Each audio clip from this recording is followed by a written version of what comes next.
जी हाँ दोस्तों, भोजपुरी के दबंग स्टार खेसारी लाल यादव एक नए सॉन्ग के साथ आ रहे हैं जिस गाने का नाम है रोटियां जराता। जी हाँ, ये गाना काफी लाजवाब और धमाकेदार होने वाला है और इस गाने का जो टीजर है वो रिलीज हो चुका है। अब ग्लोबल म्यूजिक जंक्शन के यूट्यूब चैनल पर ये टीजर जाके देख सकते हैं और कल आप लोगों के बीच में ये गाना रिलीज कर दिया जाएगा।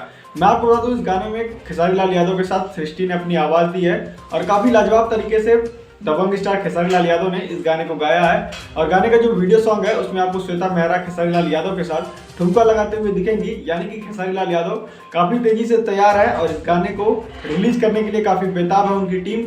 और दबंग स्टार खेसारी लाल यादव काफी मेहनत कर रहे हैं और एक से एक बढ़ के लाजवाब सॉन्ग वो लेके आ रहे हैं। ये सॉन्ग काफी लाजवाब और धमाकेदार होने वाला है और ग्लोबल म्यूजिक जंक्शन से आएगा। और आपको पता है ग्लोबल म्यूजिक जंक्शन एक बड़ी कंपनी है जो कि काफी लाजवाब गानों को लाती है और गानों में पैसे लगाने के लिए कभी पीछे नहीं हटती, जिसकी वजह से इस गाने की जो वीडियो क्वालिटी है वो काफी लाजवाब रहती है।